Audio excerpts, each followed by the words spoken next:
മഴതൂരു മുൻപ് പുതിയൊരു എപ്പിസോഡിലേക്ക് എല്ലാവർക്കും സ്വാഗതം. ഈ വീഡിയോ ഇഷ്ടപ്പെടുവാണെങ്കിൽ ഒന്ന് ലൈക്ക് ചെയ്തും സബ്സ്ക്രൈബ് ചെയ്തും ഒന്ന് സപ്പോർട്ട് ചെയ്യണം കേട്ടോ. ഇനി നെടുമ്പുരക്കിലേക്ക് ഒരു പുതിയൊരു വേലക്കാരി എത്തുന്നുണ്ട്. ഐജ അതേസമയം കൃഷ്ണമോളെയും രോഹിത്തിനെയും അതുപോലെ തന്നെ അച്ഛനെയും വിളിക്ക് എന്ന് പറയുന്നുണ്ട്. കവിതയാണെങ്കിൽ കൃഷ്ണനെ എടുത്ത് പറയുവാണ് അച്ഛനെയും രോഹിത്തിനെയും കഴിക്കാൻ വേണ്ടി വിളിക്കുന്നു. ഈ സമയം തന്നെ കൃഷ്ണമോള് പോയിട്ട് ബാലചന്ദ്രനെയും രോഹിത്തിനെയും വിളിച്ചോണ്ട് വരുന്നുണ്ട്.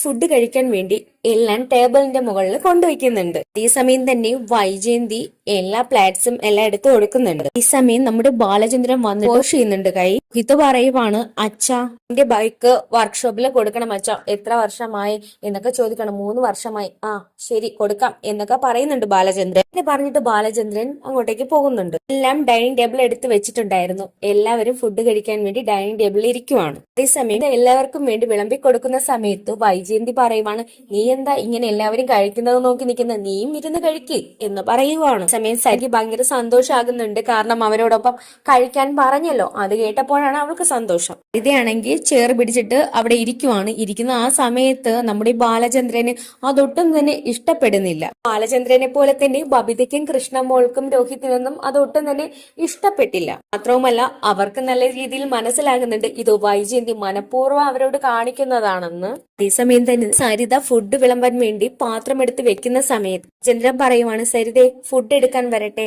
അതേസമയം തന്നെ വൈജയാണെങ്കിൽ ഒരു സംശയത്തോടെ തന്നെ ബാലചന്ദ്രൻ ഇങ്ങനെ നോക്കുവാണ്. അതേസമയം കൃഷ്ണയ്ക്കും ബബിതയ്ക്കും രോഹിത്തിനും കാര്യം മനസ്സിലാകുന്നുണ്ട്. സരിത ചെയ്ത ആ കാര്യം നമ്മുടെ ബാലചന്ദ്രന് ഇഷ്ടപ്പെട്ടില്ല എന്ന്. സാറേ എന്ന് സരിത ചോദിക്കുവാണ്. അതേസമയം ബാലചന്ദ്രൻ ചോദിക്കുവാണ്, സരിത ഇതിനു മുൻപ് എവിടെയെങ്കിലും ജോലിക്ക് നിന്നിട്ടുണ്ടായിരുന്നോ?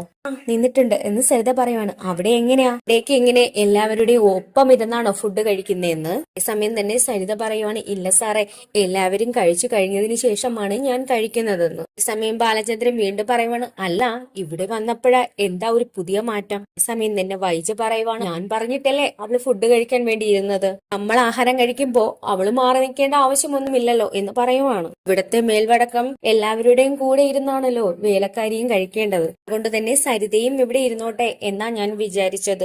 പറയുന്ന സമയത്ത് ബാലചന്ദ്രന്റെ കാര്യങ്ങളൊക്കെ മനസ്സിലാകുന്നുണ്ട്. അലീനെ നേരത്തെ ഇവരുടെ കൂടെ ഇരുന്ന് ഭക്ഷണം കഴിപ്പിച്ചല്ലോ, അതിന്റെ പ്രതികാരത്തിലാണ് നമ്മുടെ പുതിയ വേലക്കാരിയും അവിടെ ഇരുന്ന് കഴിപ്പിക്കുന്നത്. വൈജ അലീനെ ഇരുന്ന് കഴിച്ചല്ലോ, അതുകൊണ്ട് തന്നെ സരിതയും ഇവിടെ ഇരുന്ന് കഴിച്ചാൽ എന്താ കുഴപ്പം എന്നാ നമ്മുടെ വൈജയന്തി ഉദ്ദേശിച്ചത്. അത് ബാലചന്ദ്രന് മനസ്സിലാവുകയും ചെയ്യുവാണ്. അതേസമയം തന്നെ കൃഷ്ണമോളി ചോദിക്കുവാണ്, അമ്മ എന്താ ഈ കാണിക്കുന്നേ? അമ്മ എന്തൊക്കെയാ പറയുന്നേ? ഇപ്പൊന്നും മനസ്സിലായില്ലേ? ഇതിനു മുൻപ് ഇവിടെ ഒരു വേലക്കാരി ഉണ്ടായിരുന്നല്ലോ, അലീന. അവള് എല്ലാവരുടെയും കൂടെ ഇരുന്നാണല്ലോ ആഹാരം കഴിക്കുന്നത്, അതുകൊണ്ട് തന്നെ സരിതയും ഇരുന്ന് കഴിച്ചാൽ എന്താ കുഴപ്പം? അലീനയും സരിതയും തമ്മിൽ വ്യത്യാസമൊന്നുമില്ലല്ലോ, രണ്ടുപേരും വീട്ടുജോലിക്ക് വന്ന ആളുകൾ തന്നെയാണല്ലോ എന്ന് വൈജ പറയുവാണ്. അതേസമയം കൃഷ്ണമോള് പറയുവാണ്, അമ്മ എന്തൊക്കെയാ പറയുന്നത് ഞങ്ങൾക്ക് നന്നായിട്ട് തന്നെ അറിയാം. അലീന ചേച്ചി ഈ വീട്ടിലെ ജോലിക്കാരിയാണെന്ന് ആരാ പറഞ്ഞത്? അത് അമ്മയ്ക്ക് അങ്ങനെ തോന്നിയത് ഇപ്പമില്ല, പക്ഷേ ഞങ്ങൾക്ക് അലീന ചേച്ചി ഞങ്ങളുടെ വീട്ടുകാരി തന്നെയായിരുന്നു. അതിനുള്ള അനുമതി കൊടുത്തിട്ട് തന്നെയാ അലീന ചേച്ചി ഞങ്ങളുടെ കൂടെ ഇരുന്ന് ആഹാരം കഴിച്ചതും കൃഷ്ണമോള് പറയുവാണ്. ഈ സമയം തന്നെ ബബിതമോള് പറയുവാണ്, അമ്മ മനഃപൂർവ്വം ഓരോ പ്രശ്നങ്ങൾ ഉണ്ടാക്കാൻ വേണ്ടി ഇരിക്കുവാണെന്ന്.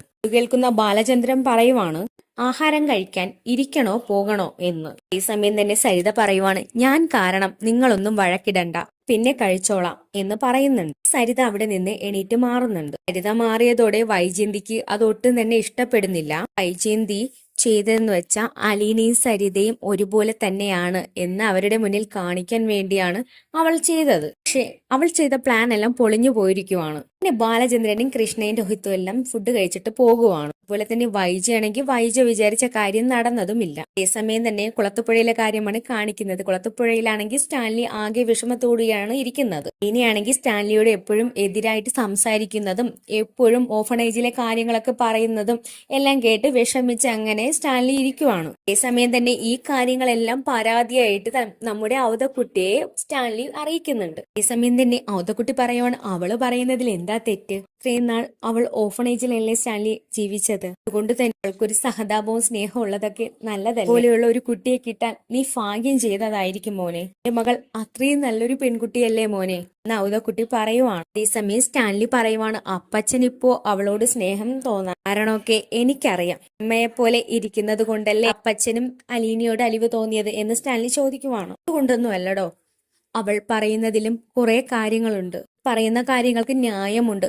അതുകൊണ്ടാണ് ഞാൻ അവളുടെ സൈഡ് നിൽക്കുന്നത്. കുട്ടി പറയുവാണ്, നീ എന്തായാലും എല്ലാ കാര്യങ്ങളും ആലോചിച്ചൊക്കെ ചെയ്യ്. നീ അവൾ പറയുന്ന കാര്യങ്ങളൊക്കെ ഒന്ന് ആലോചിച്ച് ചെയ്യ്. അവൾ പറയുന്നതിലും കാര്യമുണ്ട്. എപ്പോഴും നമ്മുടെ സൈഡിലാണ് തെറ്റെങ്കിൽ നമ്മളത് അംഗീകരിക്കുക തന്നെ ചെയ്യണം. നൗതക്കുട്ടി സ്റ്റാൻലിയോട് പറഞ്ഞു കൊടുക്കുന്നുണ്ട്. അതിനുശേഷവും സ്റ്റാൻലി ഇങ്ങനെ ആലോചിച്ചുകൊണ്ടിരിക്കുവാണ്. ഈ സമയം സ്റ്റാൻലിക്കും തോന്നുന്നുണ്ട് അലീന പറയുന്ന ചില കാര്യങ്ങളിലൊക്കെ കാര്യങ്ങളുണ്ടെന്ന്. അവൾ ഇത്രയും നാൾ ഓഫണേജിൽ വളർന്നത് കൊണ്ടാണ് അവരോടൊക്കെ ഇപ്പോഴും അവൾക്ക് സ്നേഹം. അപ്പോഴാണ് അലീന പറഞ്ഞ കാര്യങ്ങളൊക്കെ സ്റ്റാൻലി ആലോചിക്കുന്നത്. എന്നെ ഇവിടെ നിർത്താൻ താല്പര്യമില്ലെങ്കിൽ പാലായിലേക്കുള്ള വണ്ടിക്കൂലി തന്നാൽ മതി, ഞാൻ പൊയ്ക്കോളാം. എനിക്കിവിടെ നിൽക്കണമെന്ന് താല്പര്യവും ഇല്ല എന്ന് അലീന പറഞ്ഞ കാര്യങ്ങളൊക്കെ ഓരോന്നായി സ്റ്റാൻലി ഓർക്കുവാണ്. ഈ സമയം തന്നെ സ്റ്റാൻലിക്കാണെങ്കിൽ അലീനയെ കാണണമെന്നൊക്കെ ഉണ്ട്. ഉടനെ തന്നെ അലീനയുടെ മുറിയുടെ വാതിക്കൽ ചെന്ന് നിന്ന് അതേസമയം തന്നെ അലീന ഫോണിൽ പാട്ട് കേട്ടോണ്ടിരിക്കുവാണ്. അതേസമയം തന്നെ സ്റ്റാൻലി മുറിയുടെ പുറത്ത് നിന്ന് അകത്തേക്ക് നോക്കുന്നുണ്ട് അലീന എന്താ ചെയ്യുന്നതെന്ന്. അതേസമയം തന്നെ സ്റ്റാൻലി പുറത്ത് വന്ന് നിൽക്കുന്നത് നമ്മുടെ അലീന കാണുന്നുമുണ്ട്.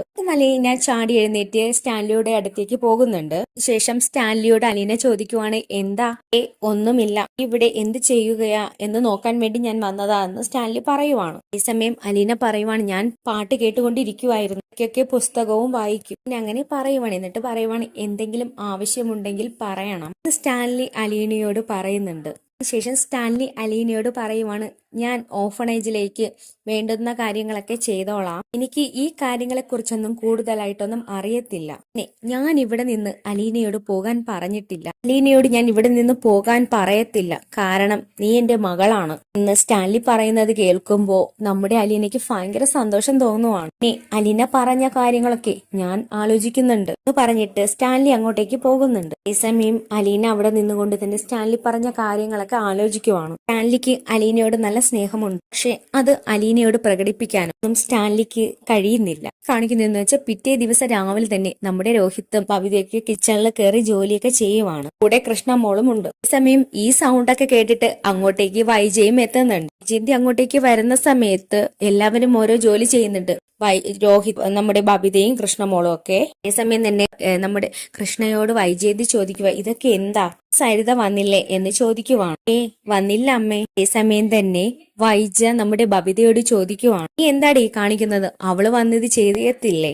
രോഹിത്തിനോട് ചോദിക്കുവാണ്, എന്താടാ നിനക്ക് നാണമില്ലേ ഈ അടുക്കളയിൽ കയറി ജോലി ചെയ്യുവാൻ? അതേസമയം രോഹിത് ചോദിക്കുവാണ്, ഞാൻ എന്തിനാ അമ്മേ നാണിക്കുന്നത്? നമ്മുടെ വീട്ടില് നമ്മുടെ അടുക്കളയിൽ നിന്നല്ലേ ജോലി ചെയ്യുന്നത്. ഇനി നമുക്ക് ആഹാരം കഴിക്കുവാനല്ലേ ഈ ജോലി ചെയ്യുന്നത്. ഇനി അതിനെന്തിനാ നാണിക്കുന്നേ എന്ന് രോഹിത് വൈജയോട് ചോദിക്കുവാണ്. ഈ സമയം ബബിതയും ചോദിക്കുവാണ്, അതെ അത് തന്നെ, നമ്മുടെ സൗകര്യങ്ങൾക്കനുസരിച്ച് നമ്മൾ ഓരോ കാര്യങ്ങൾ ചെയ്യുന്നതിന് എന്തിനാ ഇങ്ങനെ നാണിക്കുന്നത്?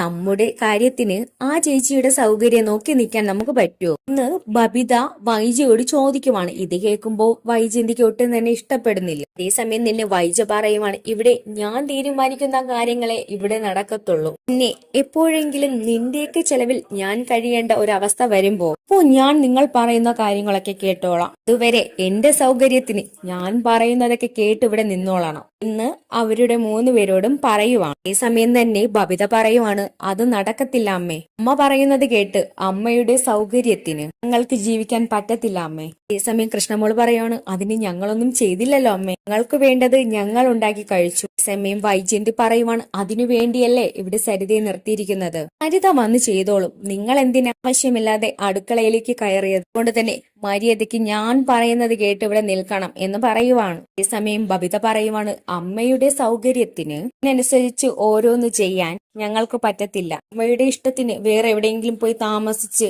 അങ്ങനെയൊക്കെ അമ്മയ്ക്ക് ചെയ്യാം, അത് അമ്മയുടെ ഇഷ്ടം എന്നും പറഞ്ഞ് നമുക്കതൊന്നും കേൾക്കാനോ നമുക്കതൊന്നും ചെയ്യാനോ പറ്റത്തില്ല. അതുകൊണ്ട് തന്നെ ഞങ്ങൾ ഞങ്ങളുടെ ഇഷ്ടപ്രകാരമേ ജീവിക്കത്തുള്ളൂ എന്ന് പറഞ്ഞിട്ട് ബബിത അങ്ങോട്ടേക്ക് പോകുവാണ്. അത് വൈജയന്തിക്ക് ഒട്ടും തന്നെ ഇഷ്ടപ്പെട്ടില്ല. എന്നിട്ട് വീണ്ടും ബബിത പറയണം, അമ്മയോട് ഒരു കാര്യവും പറയാൻ പറ്റത്തില്ല, പലതൊക്കെ ചെയ്താലും അമ്മ ഇങ്ങനെ തന്നെയാ പറയുന്നത്. അതേസമയം ബബിതയുടെ പിന്നാലെ കൃഷ്ണമോളും രോഹിത്തും പോകുന്നുണ്ട്. വൈജയ്ക്ക് ഇതൊന്നും ഇഷ്ടപ്പെടുന്നില്ല. മാത്രമല്ല ബബിതയുടെ കയ്യിൽ നിന്നും കൃഷ്ണയുടെ കയ്യിൽ നിന്നും വൈജയ്ക്ക് നല്ലതുപോലെ കിട്ടി. കാണിക്കുന്നതെന്ന് വെച്ചാൽ സ്റ്റാൻലിയും അപ്പച്ചനും ഭക്ഷണം കഴിക്കാൻ വേണ്ടി വന്നിരിക്കുവാണ്. സ്റ്റാൻലിയും അപ്പച്ചനും കയ്യിൽ സ്പൂണും ഫോർക്കൊക്കെ വെച്ചിട്ടാണ് കഴിക്കുന്നത്.